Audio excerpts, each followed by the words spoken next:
and welcome to Set Your Inner Child Free. In this series, I want to invite you to settle in, take some time to truly nurture your inner child spirit. We're doing this during this series in a variety of different ways. We are healing and we're playing, and we're getting in touch with your soul's magic.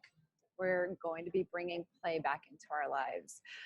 I want you to make sure that you grab something to drink, grab your journal. I've got my journal right here. I've got my coffee and any art supplies or anything that you would like to have with you, close to you at hand. And before we get started with our getting grounded, what we're going to do is we're going to mix it up a little bit. And this is per my guest's request. We are going to, instead of grounding by taking our three deep breaths, we are going to spin. Spinning. I love spinning. It's one of my favorite things to do. And I'm in a wheelchair and I still spin. Like literally in my own foyer, I spin all the time. It's so awesome. I love spinning. And we're going to talk a little bit more about spinning. Even after we get done spinning. So we're going to do it one way 5 times. And since spinning has a tendency to make some people really kind of like, woo, we're going to spin the opposite way 5 times. And I'm actually going to get up, so you may not hear me do this along with you. But yeah, so without further ado, I'm going to take my headphones off.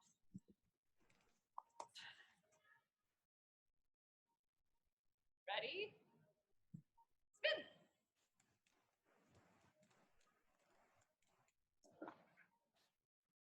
Other way.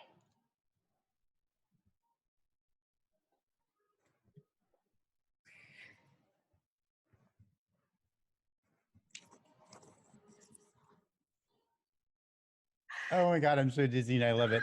And I'm just sitting in a chair and I just spun around my spine. I love it. I feel so like excited and joyful. It just releases so much dopamine inside of me. I just feel joyful and laugh and play. It's so much fun. I always joke and say it's the way little kids get drunk. It is. It seriously is. I know I did it all the time. I was constantly spinning. I love it. It's one of my favorite rides at the amusement parks.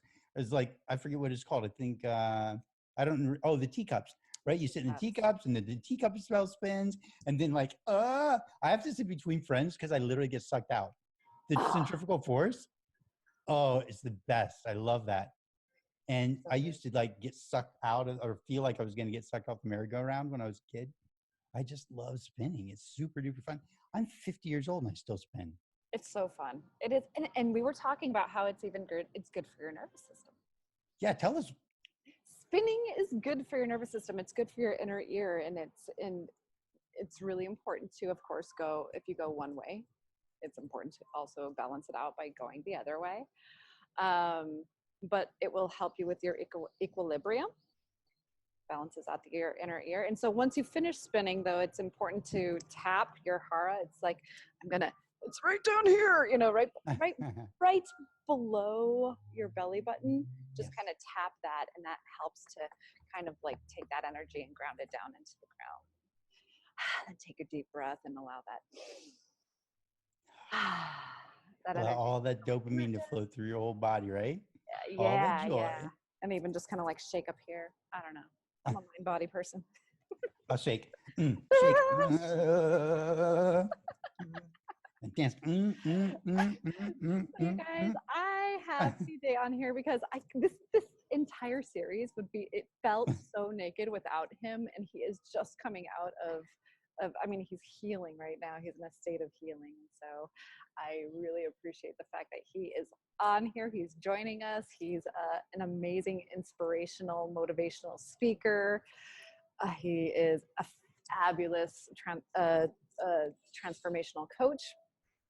And PJ, so glad that you're here joining. I'm super duper honored to be here. I love you so much. And it's just fun to play with you.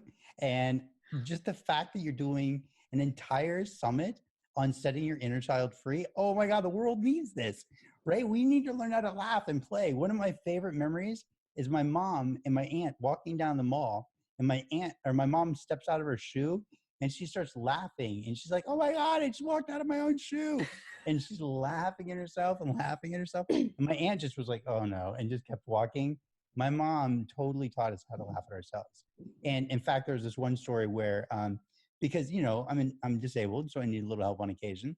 So I called my mom into the bathroom in our house, and I said, "Hey, okay, Mom, I'm ready for you to help me, pull up my underwear or whatever." So she comes in and she starts to try to lift me up and helps me, help me get back into my chair. And she slips, and we fall between the wall and the toilet. And her legs are like up against the door, so her boyfriend can't get in. We're stuck between the toilet and the wall. And as we're laughing, I'm like, "Do you think this is how the rich people do it?" I mean, that's the way I was raised, you know just always like not looking at the disability, but looking beyond it and looking at the life that you can actually live. And that's one of the things that children do all the time. And our inner child should and probably even wants to do that, to look at how can I live? What can I be doing? And for me, the past year has been a real experience in the study of curiosity and wonder. I now can move through my own city and look at it with this sense of curiosity and wonder as if I'm in a completely different country. And it's just fun to have that, because you always, in that state, you always have like this, I don't want to say curiosity and wonder again, but there's this joy for what seems to be new that you haven't noticed before. And there's this awareness and thirst and curiosity that you're like living with. This is fun. Like if we're living from a space of obligation and duty and have tos, that's a terrible place to live. We want to live from a place of, that was fun, that was crazy, that was ridiculous. Oh my God, you totally embarrassed us. That is the way to live. So fun. Oh, I agree with you. And in the Nia folk, I'm a Nia folk. I'm a Nia person. But we talk about the beginner's mind and tapping into the beginner's mind. And so and entering familiar situations with a beginner's mind. So it just seems more interesting. Even going to the dentist. I hate the dentist, but I'm going to I go actually in love the with a dentist. beginner's mind. You're one of those people. I am one of those people.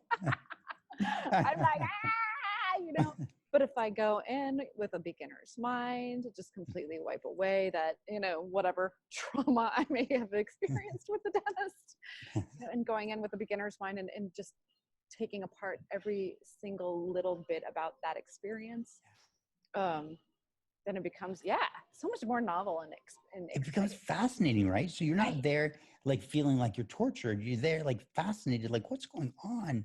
How does my body feel? What does it sound like? What are the smells? What are the colors? Then it becomes interesting, like curiosity. Like think about like what if I was inside of my own mouth, like looking at these giant teeth? Where are they being cleaned? What do they look like? What do my gums look like? I always joke and say that our tongue is nosy. And it creates kind of a funny image, like a nose on the end of your tongue, because you go to the dentist and your tongue's like, "Hey, what's going on?" And the dentist is like, "Can you please control your tongue?" "I can't. It's got a tongue, but mind of its own." It's like looking around, it's all in your face. But this is the way of the mind too. The unconscious mind, even when you're in this sense of state of joy and love and bliss and curiosity, occasionally it can shift and go, "Yeah, but what about the fear? What about the panic? What about the anxiety?" And the brain can start becoming nosy and start looking for that fear and that anxiety and that nervousness, that self-judgment, that feeling of not be feeling good enough. And so we have to watch our brains also to make sure that the nosiness of its own curiosity, its own desire, the unconscious specifically, isn't out there really looking for the sad and the fearful and the painful and the uncomfortable, but rather it's like, where's the next pleasant thing? Where's the next fun thing that we can do? What's next on the agenda? What can we climb on? Um, when I promoted this for the first time, Shanti has a quote, and I can't remember exactly how it goes, so I'm going to sort of bastardize it a little, and it says something like, um, but at the end of the day, we should come home with our feet dirty, our hair messy, and a sparkle in our eyes. Oh, that's so Oh, that's rich. At the beautiful. end of the day, we should come home with dirty feet, messy hair, and a sparkle in our eyes, because we're out exploring and climbing and playing and digging and learning and exploring. That's living. So if the mind is working The unconscious mind specifically is looking for the fear and the judgment and the worry. It's trying to protect you, but you're not living that way. You've got like your eyesight. What are you seeing? What are you looking at? What are you drinking in with your eyes? What are you smelling with your nose? Last night I was at a friend of mine's home, and I haven't seen her in a couple of years. I mean, we actually live in the same town, but she's busy, I'm busy. And I went over to her home and we're hanging out and everything was wonderful. And when we left, we stepped outside and the smell of jasmine just was so rich in the air. It just like filled my senses and just melted my being and just made me so happy. It was juicy and delicious. This is living, right? Because I lost myself to the smell of the jasmine. What are you losing yourself to? When you're a child, you lose yourself to play. Your imagination takes over and you're in the event. You know, if you're climbing the monkey bars as a kid, you're climbing the monkey bars and maybe thinking about climbing up a mountain, or that you're an animal climbing over a hill, or, you know, your mind is just wrapped up in what you're doing. There's no problems, there's no worries, there's no suffering, there's no sadness, there's just play. This is the way we should live every day. Because when we live like this will cure famine. This will cure war. This will cure sadness and struggle and strife. This will make life so much richer for everyone. The thing is, like, if there's any sense of spirituality whatsoever, if there's like, I don't know what your personal beliefs are, but if there's anything out there, right? Don't you think that the chances and the probability that we were put here were to really experience life, to drink it in and to taste it, and to be in the presence of actually what is, instead of thinking about what we don't have and where is that going to come from, and I don't have enough, and what are they going to think about me? Dude, you're totally missing life. Drink it in. Take a moment to be in the presence. I even like to say this, like, look, being present, everybody's always like, oh, we got to be present. We should be present. We should be present. Yes, we really should be present, but it's better to be in the presence, because when you're present, being present is still limiting, but being in the presence is liberating. Being present is limiting, but being in the presence is liberating. The presence is the spirit that moves through us. The presence is the spirit that moves through everything. The presence is the play, the life, the joy, the fact that you smell with your nose, but you feel it inside your body. Right now, as I'm in the presence, my brain is tingling, my spine is tingling. I feel like this life inside of my body. I feel like there's something flowing through me. This is the presence. And I'm not even climbing a jungle gym, but I can set it off with my own mind by letting go. It all starts by letting go of what's no longer working. Let go of what children would never hold on to. They don't care about the taxes or the bills or the job. They just care about playing. Let go of what's not working.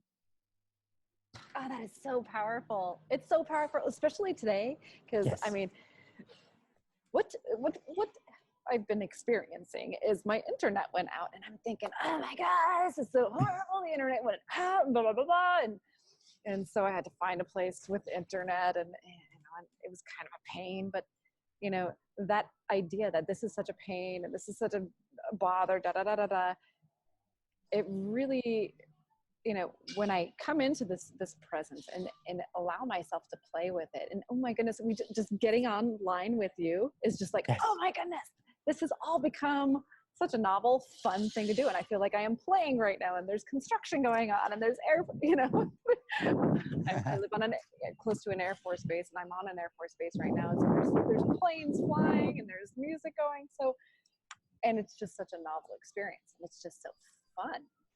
It's, you know, when you do the interviews in your house, right, it's static. And you almost have to bring a certain kind of life to it. But the moment you step outside, all of a sudden there's life brought to you, right? So a lot of times the fact that you're just simply outside changes the profound dynamics. We could have started at the same time. We could have had the exact same conversation, and it could have been rich and juicy and delicious. But the fact that you're outside brings a certain kind of life to it. It changes the dynamics of everything. So, I mean, think about like when you have breakfast. You can have breakfast at the kitchen table or on the go, or once you get to the office, or you can step outside on your patio just with a chair and just eat a banana, or, you know, a biscuit or a roll or whatever you have for breakfast, and drink your coffee or whatever you do. But if you do it outside, it changes your day. Why? Because it allows you to touch and taste the presence. It calms you, it soothes you, it brings you back. And maybe some people don't like the outside. So maybe they have a space of meditation in their home, right? Or this special little place that they sit when they just need to feel like cozy and connected and snuggled in, right? But find that space for you and let that be maybe the day and the way that you start your day. Because then if you're bringing this kind of love into your life, this kind of presence, this kind of awareness, all of a sudden that calm, that awareness, that presence is transmuted into other people. And people go, wow, I don't know what you're doing, but I love to be in your presence. I know what you're doing. You're changing the world. You're changing the world. One encounter, one smile, one hug, one little bit of love at a time. You're sharing love by tasting it and feeling it yourself. Play is love in action. I have to write that down. Play is love in action. I love that. Play is love in action. Because I'm gonna make a big old poster out of that. That's great. You know, it's crazy, right? Like I'm not in my wheelchair and I'm in this really big, like this chair is huge. I could literally, I'm sitting cross-legged in this gigantic chair and I got it because I can sit cross-legged, which makes me feel more stable. Too. Oh my God, I love it. Right? Well, of course you are. You're in Japan. I think it's a rule. It's a law. It might be. Right? You might be arrested if you don't sit cross-legged or sit on the floor. Or slurp. Right? Yeah. Or slurp. That's right. That's right. Oh, if for people who don't know, right? In America, don't slurp. You don't slurp your soup. But in Japan, you're supposed to slurp up the noodles. It's super duper fun. I love it. Yeah. It's so funny too because my wife sometimes, first thing in the morning, she'll be eating her soup and she'll be slurping. And I'm like, and I'm one of those food people. Like if I hear people crunching on something or eating, then but then again, bringing play and that novelty back into the situation where things might be a little bit uncomfortable makes it just interesting. There's this great story. Let me real quick go back to this big chair. I am in this big chair and you know why I like it? Because I can bounce, I can move my body. It's so fun. I get to move my body in ways that I don't get to move my body. This is like a little mini trampoline for me, right? This is play. How ridiculous. I'm 50 years old and I'm bouncing. I'm 50 years old and I was spinning earlier. This is joy. This is play. This is laughter. Why not I'm by myself. I'm not doing this to entertain somebody. If nobody was here, I would still be bouncing and spinning because I'm a weirdo in the best possible way. So back to this other crazy. I know, we're like besties. Weirdos unite. Hello. I would totally do that with my leg, but I need somebody else to move my own leg. Move your leg for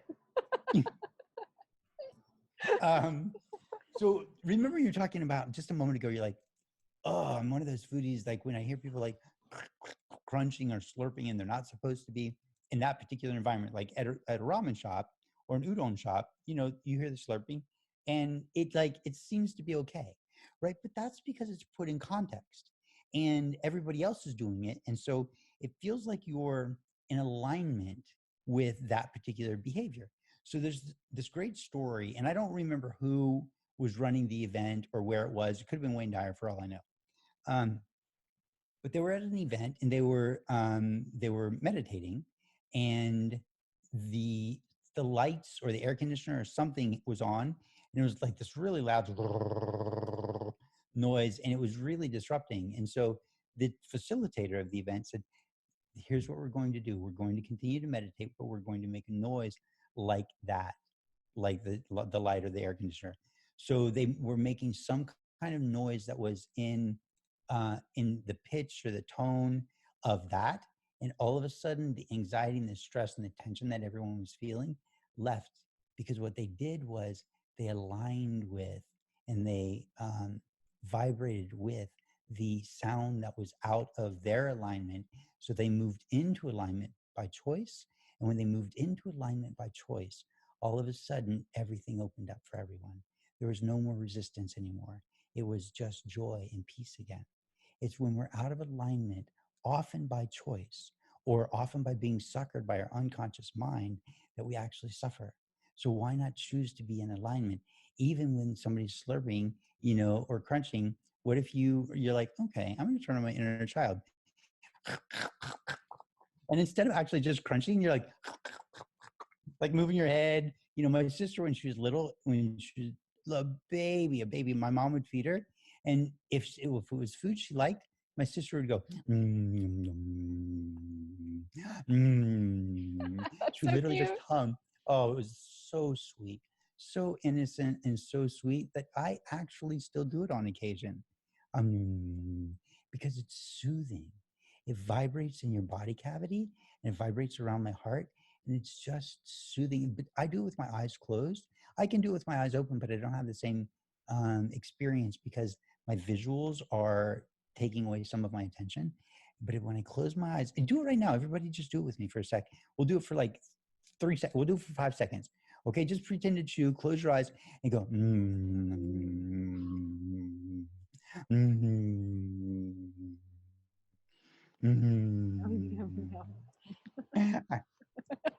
No, Can't you feel the vibration in your body? Like touch your body, use your body. We feel and see the outside of our body, but we're so like disengaged and unaware of the inside of our body, right? The inside of our body is where we feel so many fun things. So use those, let the vibration go in and radiate that energy and that life force and that joy outwards. yes, that's so awesome. I love that. That's so powerful. And allowing that to come outwards too. That's moving energy, you know, and whatever emotional energy gets stuck in the body. So it's really powerful to be able to move that, and that's soothing. It really is soothing. So let's look at this for a sec, if that's okay. Yes, of Soothing versus course. soothing versus stuck, right? You're like, yes, of course. I just got so excited. That's why I was like, duh, duh, duh, duh. Soothing versus stuck. Okay. The universe is built on a contrast. We don't have up without down. We don't have in without out. We don't have light without dark. The universe is built on a contrast. So soothing versus stuck, right? So if the universe is built on a contrast, that means we have choice. When we have choice and we make a choice, we often will take an action. When we take action, then we have an experience. When we have that experience, now we naturally assess, do I like this? Do I not like this? Do I want more of this? Do I want not try? That was hard. That's all, folks. Later. Right? Or do I want no more of that? None more. Or do I want none more of that? Oh boy, I got some language problems today. Yeah. Woohoo! Yeehaw! Right? Or I got none more of that. I want none more of that. Right?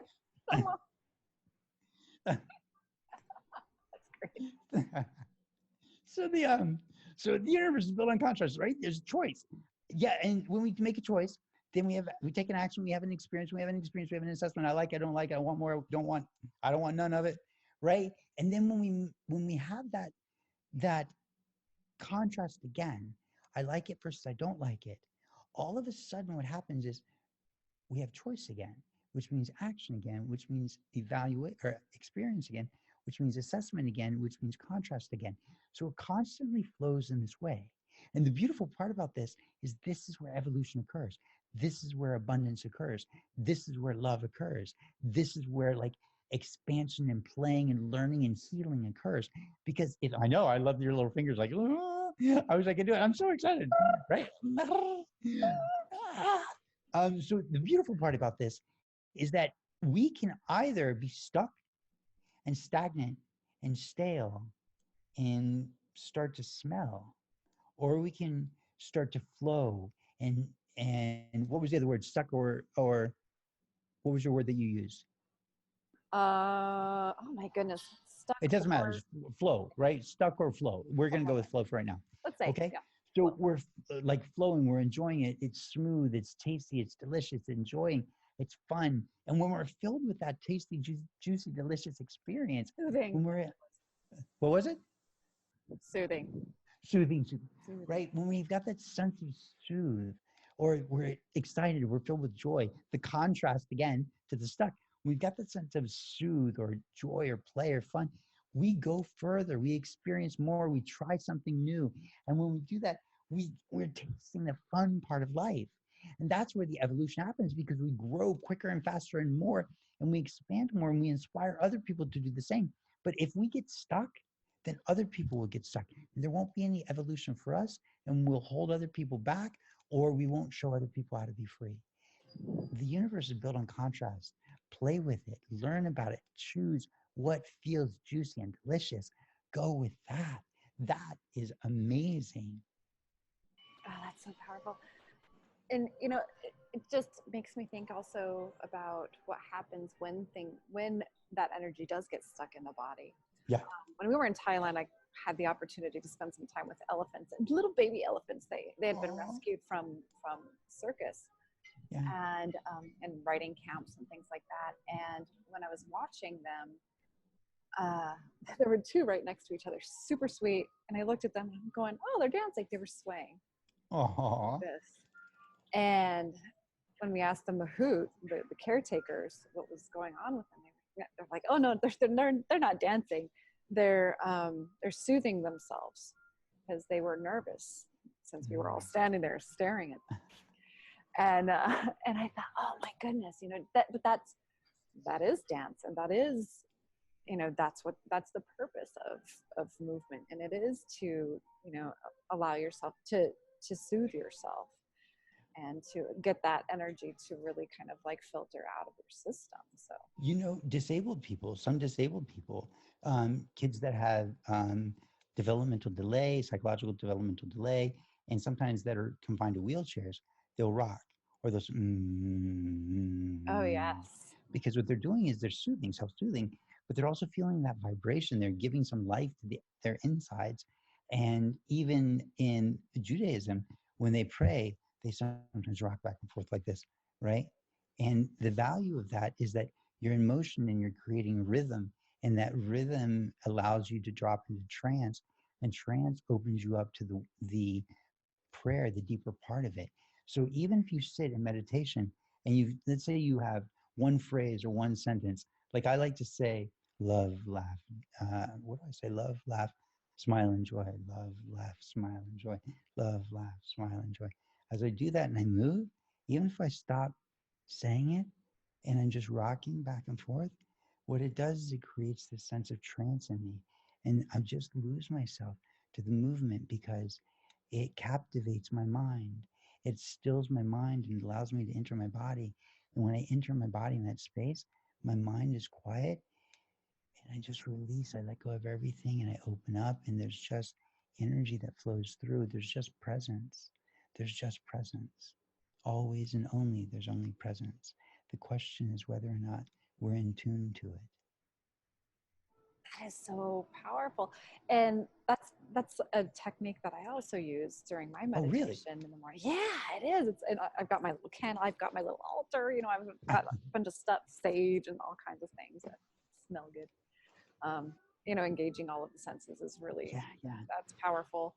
But yeah, I mean, one of the things I'm not really feeling it if I'm sitting still, but once I add some movement, just a little movement, just even swaying, or my fingers doing this sort of movement kind of helps me. I know different things work for different people, but it helps me to really to gain that connection. And sound, tuning into a sound sometimes will also do the same thing. So Yeah, it's fun to listen to sounds. Like one of my students today, I teach martial arts also. So one of my students, today was his birthday, and his former girlfriend sadly just passed away a few days ago. So he's just brokenhearted, right? And he came to me and he was asking me questions about um, awareness, and and we were talking about how he could release the pain.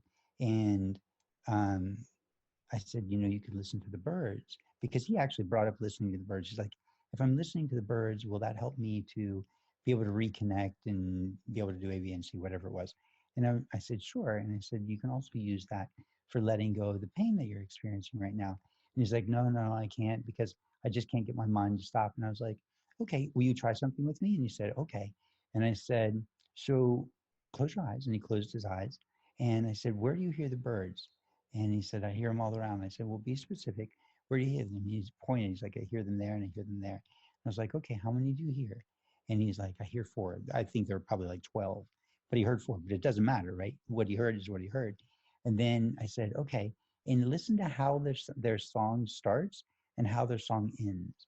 And listen to who sings first and second and third, right? And literally like 90 seconds of me just asking him to pay attention to certain things, to turn on certain, well, his listening mostly, right? And when he's present, all of a sudden there was a sense of peacefulness in him. And when we're in a state of peacefulness, you know, all of a sudden we can be open to play. Sometimes we don't want to play in peacefulness. Sometimes we just want to sit there, you know, and that's great too. It's all good. It's all play if you let it be, right? So there's resistance or there's play. There's that contrast. Which do we want? And if there's resistance to play, that's when you should probably play the most, because you have to let go to learn how to play. And it's in the letting go that the freedom comes. Love it. I love it. So, something that I was thinking about is Yes. I know that you have just gone through a tremendous amount of healing. Yes. And something I'm curious about is how play and using these elements of childlikeness Yes. have helped you throughout your healing process. And maybe you can even talk about what the past couple months have been like for you. Okay. So again, this third time I've said I'm in a wheelchair. I have a very rare form of muscular dystrophy. In about the middle of March of 2019, I got sick. I was in Vegas for a conference. I went to a second conference, and I went out one night and I got sick. I was dehydrated the week before, and for whatever reason, I'd stopped eating. Okay, and so let me back up just a little. And so I stopped eating in about 3 days, like probably 4 days before I got sick. I didn't stop eating completely. I was bored with food for whatever reason. I just didn't feel like, nothing really seemed appetizing. Nothing really drew me in. And so I got out of the shower right before I left for Vegas. I got out of the shower and I was drying off. And my unconscious mind said, "Do you believe everything can be healed?" And I was like, I didn't think that. Like, that popped into my head. And so my conscious mind said, "Well, yeah, of course I believe that everything can be healed. I don't necessarily know that we always have the technology or the know-how, but I definitely believe that everything can be healed." 4 days later, I was sick. So sick that I literally lost about 85% of my physical strength. 85% is no joke. I didn't know how to sleep in my own bed.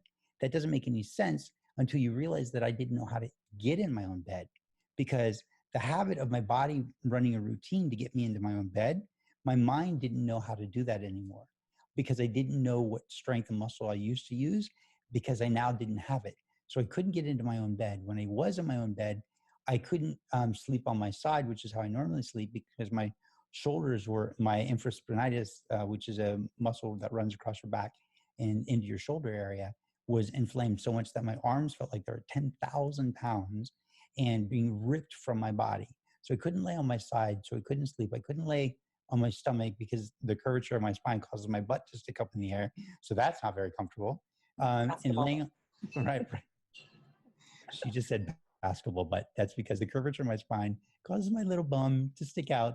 And it's so incredibly palmable. It's just this great little bum. It's like a little kid's basketball. It's amazing. It's like the size of a little kid's basketball.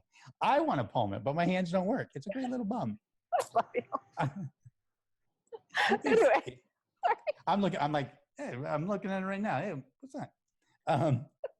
So, so ridiculous. anything that's inappropriate, I'll grab onto it and run. Okay, go. You just said you're going to grab my basketball bum. Yeah. Grab and go. So I was really struggling, right? I was really struggling. I couldn't breathe. I would wake up in the middle of the night with panic attacks. And I never in my life have ever had panic attacks. And so I'd wake up and really be struggling. And so one of the ways that I got through it was I started to realize that I don't know if you've read Man's Search for Meaning by Viktor Frankl. So good. Yeah, it's great, right? Oh my So God. as I'm suffering and I can't sleep at night, I literally can't sleep. I can't lay on my back. I can't cover up anymore because I don't have the physical strength to cover up my body. And if I get covered up, I start to panic because I can't get uncovered, right? Even with a sheet. And so I was literally sleeping with, and I couldn't have a shirt on because I was afraid that I couldn't breathe. So I was literally in meltdown and panic mode. And I've never been like this because I didn't feel like I could breathe. I had to sleep with the light on, not like a light in a bathroom, not necessarily a light above my head, You know, at one point I slept in my bathroom because I shut the door. I had to, like, I just needed to be like nestled in. I needed to nest. So, I mean, this is one of the things that I did to sort of play. I put on some of my favorite music and I made a nest, and I had my personal care assistant make a nest in my bathroom, and I shut the door almost completely because I could turn the heater on because I couldn't be covered up. So I had like a little nest in there, and it was great. It was like having a fort when you're a little kid. This beautiful little nest that I could like roll around in. I could turn the heat on, I could turn the heat off. And so it was a great way for me to survive. And I did that like 3 nights in a row. So anyway, one of the things that I realized with Viktor Frankl was he said in logos therapy, which is something that he came up with, he said that in and I listened to this twice while I was really, really in pain while I was sick. And he said, live every moment as if you're living it twice. Okay. You've already lived it once and you're about to go through it again. And as you go through it again, go through it as if you've already lived it once and you go, how do I want to change and live it this time? How do I want to experience it this time? And so for me, I went from the nest, which was just, it was like being hugged and protected and nurtured without having mom around. So it was sort of like I went back into the womb and was able to be reborn in a new way. So as I listened to Viktor Frankl talk about every moment we live twice, as if you've lived it once and you're about to live it again, you see it, you know what you're about to say, you know what you're about to do. The question is that the way you actually want to live it? So, and we really do live every moment twice. This was my discovery. We live every moment twice. Once in our mind, as we look at something, we go, oh, this is how I'm going to go and what I'm going to do. And then the second is the way we actually do it, right? When we actually do it. So once the first time is in our mind, the second one is what do we actually do? So if we lived it once in our mind and we go, oh, that's probably the outcome. If we don't like that outcome, how can we change it? So I allowed that to be something that I would play with. Now, look, I was in pain and I was suffering and I was struggling and I wasn't playing much. But one of the things that worked for me was to rock, self-soothing. I would just rock in my bed and rock and rock and rock because my body needed some stimulation and it needed to pull me out of the pain. And as it pulled me out of the pain, even just one rock, rock, rock, rock, you know, it just moved my mind from one place to another. And it didn't allow my mind to sit in one place. As adults, we usually sit in one place. And we ruminate, ruminate, ruminate, ruminate, ruminate. And that is unhealthy. That is sickness. Children, their mind is never in one place. It's always on the go, going there and going there. What's that? What does that look like? What does that look like? Let me explore. They're constantly on the go. And if you're constantly on the go, your senses are constantly being charged with some new experience, some new sensation, some new taste or smell or sight. And when you do that, your life becomes really rich. Now, look, there is a richness in stillness also, and a far greater richness in stillness. But let's play on our way to the meditation cushion. Let's play on our way to the meditation cushion. So for me, how did I play my way out? As soon as, like, the nest, the rocking, the uh, thinking about, okay, like if people were watching me at 2 o'clock in the morning and I'm in tears because I'm in so much pain and I can't sleep and I can't lay down and I can't, you know, roll over and leaning forward to bite a cup and pick it up and drink. I didn't feel like I could breathe. Like I didn't know how to sleep. I didn't know how to drink. I literally almost lost my mind in some ways.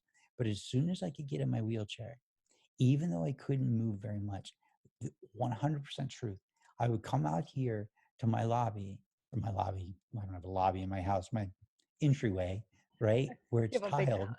Yeah, it's a lobby. PJ will see you in a moment. Please sit here. So I would come out here and with a little bit of muscle I had, I would spin, just a little spin, because it made me feel like I was alive again. It just made me feel like there's a little tingling in my brain. There's a tingling in my back, being a little bit dizzy and off, took me out of my own pain and my own suffering. I just did whatever I could to find joy, but I rocked a lot. I rocked a lot, whether I was sitting up or rocking back and forth, lying down. That's what I did more than anything, you know? And now that I'm physically feeling better, I'm super duper weak. I probably have maybe gained 10% of my strength back, maybe 15. My spirit is good. My emotions are good. My psychology is good. And how do you do that when you've lost 85% of your strength?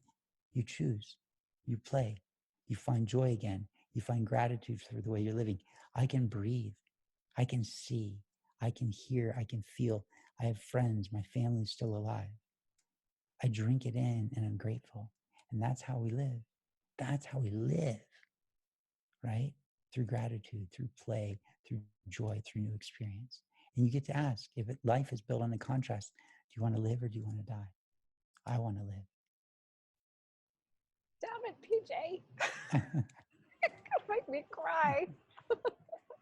I'm going to make you cry. Aw, pobrecita. I would come and hug you. So happy you're doing. You look. Me too. You look good. Thanks. Are you flirting with me? I hope so. Yes, of course. Absolutely. Shh, don't tell your wife. I'm a little scared. Oh my goodness. I'm moved. I know that you've just been through hell, you know? Thanks. You're It was rough. Yes. It was, but you know what? Look, here's the thing. Yes, it was rough, but it is not rough right now. Am I as strong as I used to be? No. Do I have to have a personal care assistant 3 times a day when I had somebody for an hour in the morning prior to that? Literally in the middle of March, I had one person who would come out for an hour in the morning and I would be fine for the rest of the day. I could ride the short bus to get me wherever I needed. I could fly with no problem. You know, everything was good in my life. And then when I lost 85% of my strength, I now have to pay somebody to come 3 times a day for a minimum of 4 hours. I can't shower myself anymore. I can't get out of my shower myself. I can't get in my shower myself anymore. I can barely push my own wheelchair, but my heart is good. It's soaring. I'm alive. I'm comfortable. I'm in a chair that bounces, for goodness sakes, right? I'm so grateful for the strength that I have. I do love spinning. I do, Billy. I do. We do. And be careful. No head banging. That's the difference. Right? Although you might be getting the same sort of. I did use this. When I go to concerts, I wind up sitting on the stage. I'll work my way to the very front of the stage and I say, hey, put me up on the stage to somebody I don't even know. And they're like, what? And I'm like, grab me under the arms, lift me up and put me up on the stage. And they're like, okay. I'm going to more concerts with you. Seriously, they literally put me up on the stage. I sit on the stage. They push my wheelchair up and out, or like they just push my wheelchair out of the way. And I've never had a bouncer tell me to get down. They just leave. I'm a funny looking little dude. I'm a skinny little tiny dude. And people go, I don't want to catch what he's got. I'm going to stay over here. So you cough on them because that's fun too. Right. I'm like, don't get too close. You'll wake up in a wheelchair too. I'm contagious. Oh my God, I love you so much. So, I love me too. I do love me too. I love you too. Oh, yay. We should love ourselves. We want you to love you too. You got to love you too. Oh, shoo. Cuckoo, you got to love you too. I used to write at the end of my emails, love at you, LOVE, capital ATCHOO with an exclamation mark, like love at you. And so, you know, love at you, but also love at you, as if I'm contagious and I'm sharing love, but nobody ever got it. So I stopped saying that. I did it for like a year and nobody ever said anything about it. And so I was like, all right, I'll give that one up. That's lost. Wah, wah, wah. So we're coming up on the end of our time here, but is there Say anything? It isn't so. I know. I'd love to keep you on here like all day, really. All day. All day. I just want to hang out with you. With you. I know. At you. At you, with you. At you, with you. But before we go today, is there anything that you'd like to leave the viewers with before we do go? Great question. Can I close my eyes for a moment and let it come through me instead of from me? You may. Okay. Give me one sec. So beautiful people, I like to say that sometimes I get really quiet and I reconnect with my spiritual side. And I like to say I want it to come through me instead of from me. So give me just a moment. The life lesson for tonight is let go. Let go of what no longer serves you. Let go of what no longer feels good. Let go of what no longer smells good. Let go of what no longer tastes good. Let go of what no longer looks good. Let go of what doesn't feel good. Because when you let go and you release all of the resistance, the only thing that you get back is everything. When you release and you let go, the only thing that's available to you is everything. So there's everything when you let go. In everything, there is nothing. Nothing to hold on to, nothing to release. But in the nothingness, there's also everything. So let go of everything. So you are holding on to nothing so that you can then pick up everything. Play, laugh, smile, find joy, find peace. Because when you find peace, you share that peace with others and the world becomes a better place. Can I get an amen up in her? Amen. Can I get a hallelujah? Hallelujah. Thank you, little 8-pound baby Jesus. And we have to twirl now. Mm-hmm. Before you bust a flow. Or bouncing, or bouncing up and down. Look, seriously, I'm 50 and I'm bouncing around like a kid. Why? Because that's the way I live. What up? Because you're amazing like that. Something also that came to me as you were saying that is it might be really important because that that let go. I know I felt it really in my cells when you were saying that. So on a cellular level, and so I think that it's really important to drink a lot of water after listening to this. If it touched you the way that it just touched me, drink a lot of water. Take a Epsom salt bath. Just a cleansing bath of yourself in some way. Just make this really work for you because it is just so delicious for me. Thank you, PJ. Thank you. Amazing as always. Thank you so much for letting me be here. I love to play with you. You're like my biggest playmate. Super duper fun. And I love that we're able to play together and you're halfway across the world. I know. Right? I love that. It's a cool small world these days. I know. It's a cool small world. You are beautiful and your audience is beautiful. And beautiful people out there, if you haven't connected with Toni yet and all you're doing is listening, don't delay because she wants to play all day. She's literally showing you the way. Don't delay. Yes. Bust it out. Best white guy rapper in the world. What? He really is. No, I'm really not. He's one of my faves. I'm a big fan of yours. Clearly.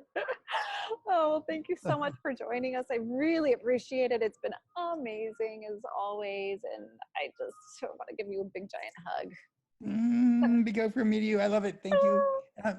I'm so honored. Thank you for letting me be here. I love you a ton and I love your audience. Thank you. Love all around. I love you guys too. And we're finishing up today. And so, Fantastic. Be sure though, because we do have the replay. So I want you guys to check out all of the videos and enjoy and take care of yourselves. Remember to play and reach out and go make a nest.